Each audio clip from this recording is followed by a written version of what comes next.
Hi mga tamang tao. So, good morning, good morning, good morning, good morning, good morning. So, for today's video is gagawa tayo ng panibagong video. So, panibagong video nga. So, ang pag-uusapan natin ngayon is yung nag-comment doon sa previous vlog natin na kapag daw may hasyenda ay mayaman. Which is, hindi naman totoo. Dahil kung mayaman kami, ang ganda-ganda sana namin ng ganda-ganda sana ng bahay namin ngayon. Hasyenda din siya. So, tinatawag ko lang siyang hasyenda kasi pag-aari naman namin yon, sariling amin.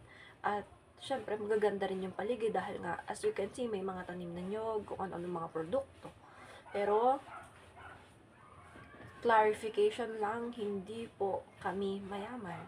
Which is why nagbablog ako. Bakit? Kasi nga, para, nang sa gayon, kapag lumaki na or naging successful yung page na to is makatulong ako sa pamilya ko para yumaman sila. And of course, sa mga tao sa community, para as a part of our community, makakatulong ako sa kanila.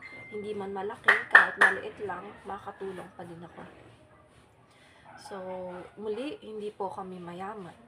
Ang mayaman ay yung may mga tutunay or may hasyendang bahay, malaki yung lupain, sobrang hectares, may 20 hectares, may 10 hectares, may 15 hectares na lupain, pagmamay-ari.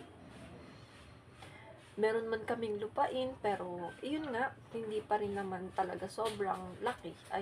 Which is why hindi kami mayaman.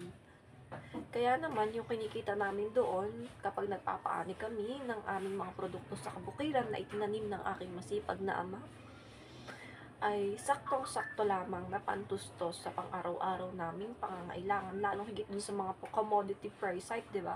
Ang taas na ng bilihin ngayon, kaya kulang na kulang pa rin talaga. Kaya sa nagsasabing mayaman, kapag may hasyenda, mali po yun. Wala pong katotohanan or katotohanan. Siguro yung iba napapanood talaga natin sa telebisyon na mayaman talaga yung may mga hasyenda. Pero yun yung may mga sobrang lawak na lupain, yung sinabi ko nga kanina, mga 20 hectares.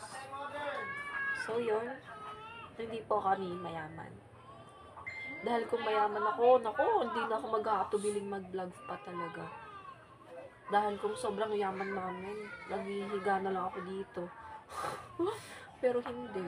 Kaya nga ako nagbablog, diba? Para magkaroon kami ng maraming income, para matustusan ko din yung pag-aaral ko, hindi na ako umaasa sa mga magulang ko. Nang sa gayon is matulungan ko din sila, mapayaman ko sila gaya ng ibang vlogger na yumayaman, napapayaman yung kanilang mga magulang. And at the same time, nakakatulong sa mga mas nangangailangan. So that's all for today. Thank you so much for watching. Please share this video and like this page or like our page, which is Sisters Channel. Thank you.